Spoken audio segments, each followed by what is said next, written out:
Hi! Hello!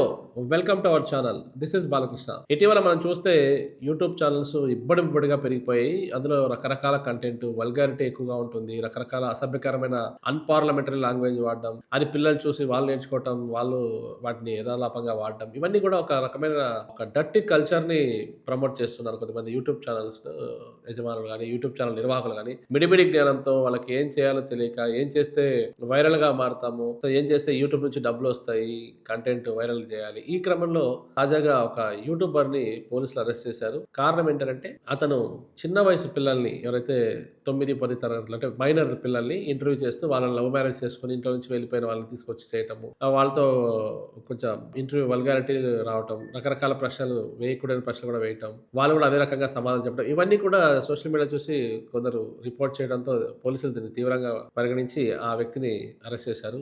Viral hub channel పేరుతో run అవుతుంది. అందులో చూస్తే కేవలం 300 వీడియోసే ఉన్నాయి. దాదాపు 7,00,00,000కు పైగా వ్యూస్ ఉన్నాయి. అండ్ ఇందులో మొత్తం కంటెంట్ చూస్తే అన్ని చిన్న పిల్లల ఇంటర్వ్యూస్, ఏవో మతిస్థిమితమైన వాళ్ళతో కొన్ని కంటెంట్ చేసున్నారు. సో, కంటెంట్ ఉన్నవాడికి కటౌట్ అవసరం లేదని అంటుంటారు. సో, నీ దగ్గర ఏమైనా విషయం ఉంటే నువ్వేదైనా చెప్పదలుచుకుంటే social media is open for you. సమాజ హితం కోరి సమాజం కోసం నువ్వు పని చేయాలి. ఈ సోషల్ మీడియాని ఆ విధంగా ఉపయోగించుకోవాలి. అలా కాకుండా లేనిపోని చెత్తా చెదారం తీసుకొచ్చి చిన్న చిన్న పిల్లల్ని అందులో చూస్తే చిన్న చిన్న పిల్లల్ని ఇంటర్వ్యూ చేసాడాయన.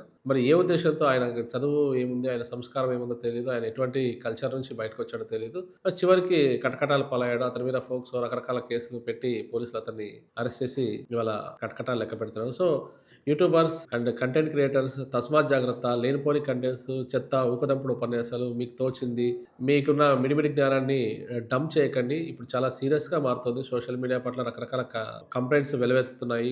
ఎవరైనా కంప్లెయింట్ చేయొచ్చు. సభ్య సమాజం అసహించుకునేలాగా లేదా ఒక వర్గాన్ని మీరు కించపరిచేలాగా గాని, లేదా ప్రజల మనోభావాలు దెబ్బతినే విధంగా గాని, సమాజం చెడు తోవ పట్టేందుకు మీ కంటెంట్ ఏమాత్రం సహకరిస్తున్నా గూడా మీరు కటకటాలు లెక్కించాల్సిందే. తస్మాత్ జాగ్రత్త. కంటెంట్ విషయంలో కరెక్ట్‌గా ఉండండి. అసలు మీకేం తెలియకపోతే వేరే పని ఏదైనా చేసుకోండి గానీ, సోషల్ మీడియా ముందు కూర్చొని లేనిపోని అవాకులు, చవాకులు పేలి, చెత్తా చెదారాన్ని, దారిన పోయే దరిద్రాన్ని తీసుకొచ్చి స్టూడియోలో కూర్చోబెట్టి, ఒక స్టూడియో క్రియేట్ చేసుకోవడం, అక్కడ ఒకడిని కూర్చోబెట్టడం, చెత్త ఇంటర్వ్యూ చేయటం.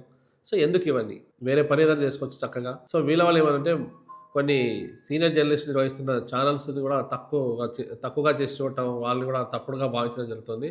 సో, కంటెంట్ విషయంలో కరెక్ట్‌గా ఉండండి. మీకు ఏ కంటెంట్ లేకపోతే హ్యాపీగా ఇంట్లో కూర్చోండి. ప్రజల్ని తప్పుదోవ పట్టించడము లేదా చెత్త కంటెంట్‌ని క్రియేట్ చేయకండి. Thank you.